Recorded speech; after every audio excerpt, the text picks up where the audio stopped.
अस्सलाम वालेकुम दोस्तों, अपनी नेक्स्ट वीडियो के साथ आपको वेलकम करता हूं अपने इस चैनल में। उम्मीद है सब खैरियत से होंगे। तो चलते हैं आज की अपनी अहम न्यूज और इन्फॉर्मेशन की जानब।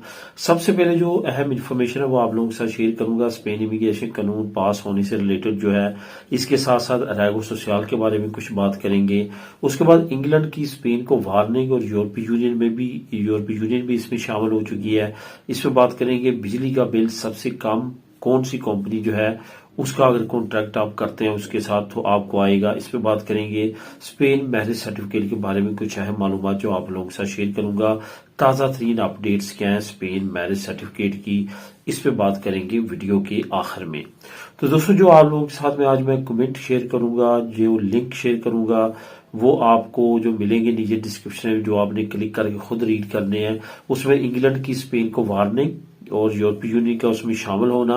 उसके बाद बिजली का सबसे कम बिल कौन सी कंपनी से अगर आप कॉन्ट्रैक्ट करते हैं तो आपको पे करना पड़ेगा, उसका लिंक। ये दो लिंक आपको नीचे डिस्क्रिप्शन में मिल जाएंगे। आप दोनों लिंक को क्लिक करके रीड कर सकेंगे। तो सबसे पहले तो दोस्तों बात करते हैं स्पेन इमिग्रेशन कानून जो पास हुआ है, इसके बारे में काफी दोस्त जो हैं वो कमेंट कर रहे हैं। और उसमें बहुत सारे कमेंट ऐसे हैं जो मतनाज़ा किस्म के हैं। उनका ख्याल है कि ये कई मरतबा पहले भी हो चुका है, अब इस पे कुछ ज्यादा खास उम्मीद ना लगाई जाए। यहाँ पे मैं आपको थोड़ा सा फुल इसका जो है ना व्यू देने की कोशिश करूंगा ताकि आप अंडरस्टैंड कर सकें असल में ये नौबत क्यों आई कि ये जो है वो कानून पार्लियामेंट तक पहुंचा और बहस हुई। मैंने अपनी लास्ट वीडियो में भी आपको बताया था, लेकिन बहुत ज्यादा डिटेल में नहीं बता सका। मैं आज ये कवर करूंगा कंप्लीट इसकी पिक्चर। असल में ये स्पेन का और बहुत सारे यूरोपीय ममालिक का ये कानून है कि अगर कोई खास स्पेसिफिक चीज पे 5 लाख लोग सिग्नेचर कर देते हैं कि इस पे बहस होनी चाहिए पार्लियामेंट में, तो वो फिर जो पार्लियामेंट है वो उस आइन के मुताबिक उस पर लाजम हो जाता है कि उस टॉपिक पे वो पार्लियामेंट में बहस हो उस पे।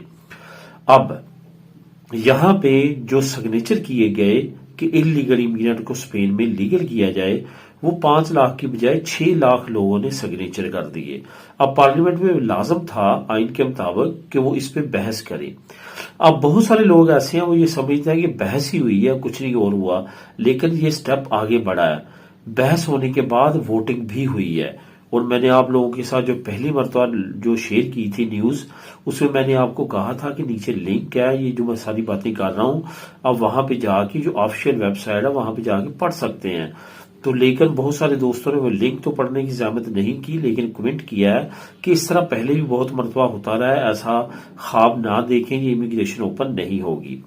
अब ये तो खुदा को पता है कि इतने बड़े स्टेप होने के बाद वोटिंग भी हो चुकी है, उसके बाद अब इमिग्रेशन ओपन होती है या नहीं होती, लेकिन चांसेस जो हैं वो 70 to 80% से भी ज्यादा हो चुके हैं। उसकी क्या वजह है? उसकी ये वजह है कि वोटिंग का स्टेप हुकूमत कोई भी उस वक्त उठाती है जब उसकी नीयत ये होती है कि इमिग्रेशन खोल दी जाए।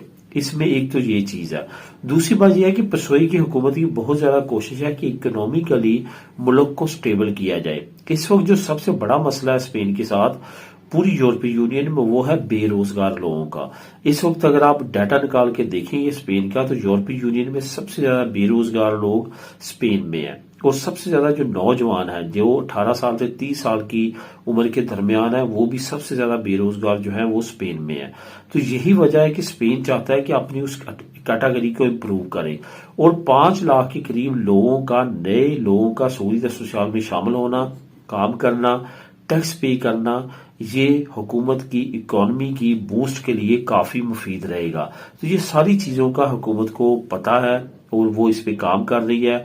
और बहुत ज्यादा चांसेस है कि ये इमिग्रेशन ओपन इंशाल्लाह ताला होगी। अब यहां तक बात है कब ओपन होगी, इसके बारे में कंफर्म डेट नहीं बताई जा सकती, लेकिन बहुत ज्यादा चांस है कि 3 से 4 महीनों के अंदर जो है ये अनाउंस होगा, क्योंकि हुकूमत जो है वो इमिग्रेशन के नए कवानीन भी बना रही है। इसके साथ साथ इस तरह की एक्टिविटी भी हो सकती है। वोटिंग करवाने का मेन मकसद उनका यही था।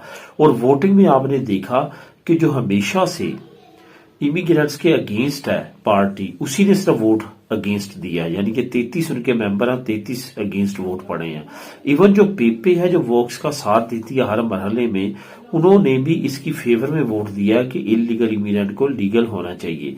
तो ये एक बड़ी कामयाबी है। इसमें वोटिंग जो हुई है, इसमें बहुत बड़ी जो अहम चीज है वो यही देखने में आ रही है कि इतनी बड़ी तादाद में पार्लियामेंट में ये बिल पास होना और इसी वजह से चांसेस बहुत ज़्यादा बढ़ जाते हैं कि ये कानून इंशाल्लाह ताला पास होगा। बाकी जो रैगो सोशल के बारे में दोस्त पूछते हैं कि उसका क्या होगा अगर इमिग्रेशन ओपन होती है, उसके बारे में कुछ भी नहीं कहा गया। ये वो कानून परमानेंट है, वो कोई हुकूमत ख़त्म नहीं कर सकती और ये चल रहा है और उम्मीद है कि ये चलता रहेगा। ये इमिग्रेशन ओपन होती है, बंद होती है, लोग लीगल होते हैं। कुछ अर्सा तो रैगो सोशल में कोई भी बंदा पेपर जमा नहीं करवाएगा क्योंकि तमाम को मिल चुके होंगे। जो रह चुके होंगे वो रैगो सोशल की तरफ दोबारा जाना शुरू कर देंगे। तो इस वजह से रैगो सोशल ऐसा नहीं होगा कि वो बंद कर देंगे।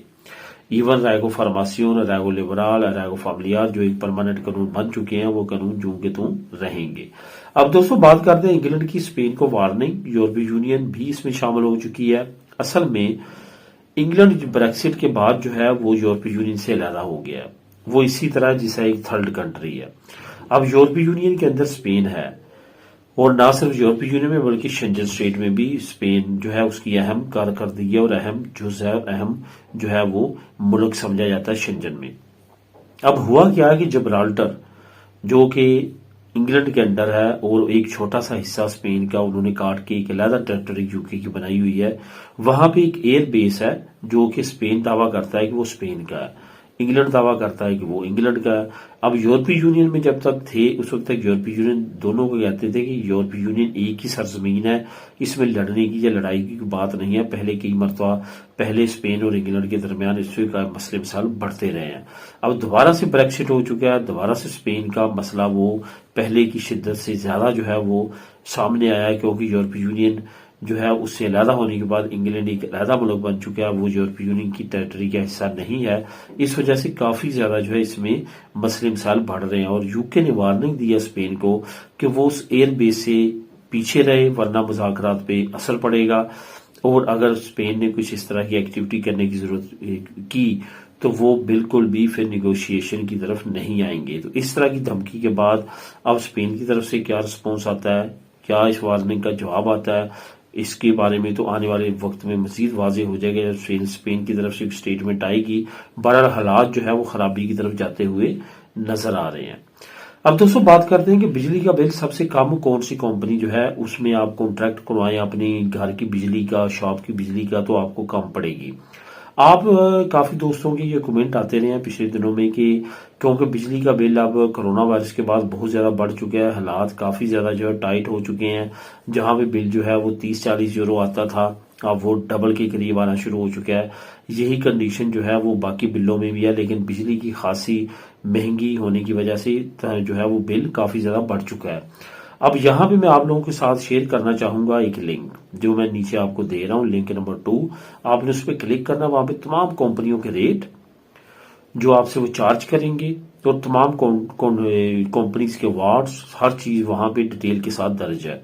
आप उस लिंक को क्लिक करें और वहां पे पसंद करें कि कौन सी कंपनी कौन से वार्ड्स में आपकी जो है वो घर में बिजली लगी हुई है, उसके मुताबिक आप अपना बिल उनके साथ शेयर कर सकते हैं, कॉन्ट्रैक्ट नया कर सकते हैं और इस तरह से आप कम बिल का जो है फायदा उठा सकते हैं। ज्यादा यहाँ पे अंदेसा और बिदरोला है, लेकिन बेशुमार ऐसी कंपनीज हैं जिसके बारे में अभी हमें पता ही नहीं है, जो बहुत चीपर हैं और बहुत कम प्राइस पे अपनी बिजली सेल कर रही हैं। तो लाजमी तौर पे उनसे भी आप रब्ता कर सकते हैं। नीचे जो लिंक है उसको क्लिक करें और उसके मुताबिक आप अपना फैसला करें। आखिर में दोस्तों बात करते हैं स्पेन मैरिज सर्टिफिकेट के बारे में। बहुत सारे दोस्त ये कमेंट करते हैं कि जो स्पेन मैरिज सर्टिफिकेट है इसमें इतनी ज्यादा देर क्यों लग रही है और नॉर्मली इस वक्त कितना टाइम लग रहा है। बहुत सारे दोस्त ये कहते हैं कि मैरिज सर्टिफिकेट क्या होम कंट्री में बच्चों की नेशनलिटी जमा करवाने के लिए या उनके वीजे लेने के लिए जरूरी है। तो इस सिलसिले में भी काफी दोस्तों के कमेंट आते हैं। जहां तक दोस्तों वीजों की बात है, अब वाइफ का जो वीजा है, आप जो बच्चों की नेशनलिटी है वो तो बगैर मैरिज सर्टिफिकेट के वहां पे आप अप्लाई कर सकते हैं अपने मुल्क की होम एम्बेसी में, उसमें कोई मसला नहीं है। लेकिन जब वीजों की बात आती है तो जब आप अपनी वाइफ को डायरेक्ट यहाँ पे नेशनलिटी के बाद बुलवाना चाहते हैं तो उसके लिए आपको लाजमी तौर पे पहले मैरिज सर्टिफिकेट मैड्रिड का जो सेंट्रल का है वो इशू करवाना पड़ेगा, स्पेन वाला, तभी आप उनका वहां पे वीजा अप्लाई करेंगे और उनको बुलवाएंगे। उसका आपको बेनिफिट क्या होगा? बेनिफिट ये है कि आपको वाइफ को आते ही तरखेता कम्युनितारिया मिल जाएगा और वो तरखेता कम्युनितारिया के फायदे उठा सकेंगी, ना कि लार्गा दुरासियन। अब जो ताज़ा तरीन सिचुएशन है उसके मुताबिक ये है कि 8 से 10 और 12 महीने इस वक्त लग रहे हैं। जिन लोगों ने आज से तकरीबन 8-9 महीने पहले जमा करवाए थे उनके अब जवाब आना शुरू हो चुके हैं और कुछ लोगों का इससे भी डिले हो रहा है, यानी कि ये डिपेंड करता है। लेकिन ओवरऑल जो है वो 8 महीने से लेके 1 साल के दरमियान, यानी कि किसी का 10 का, किसी का 11, किसी का 9, किसी का 8 महीनों में भी और कुछ केसेस में 6-7 महीनों में भी आए हैं। लेकिन इस वक्त जो करंट सिचुएशन है वो इतना टाइम पीरियड लाजमी लग रहा है। इस वजह से इस तमाम प्रोसेस को करने से पहले इतना टाइम पीरियड आपने जहन में रखना है। बहुत ज़्यादा चांसेस हैं कि रश ख़त्म होते ही ये टाइम डिक्रीज होना शुरू हो जाएगा, लेकिन फ़िलहाल ये टाइम इतना ही लग रहा है। मिलेंगे नेक्स्ट वीडियो में नई अपडेट्स के साथ। अल्लाह हाफिज़।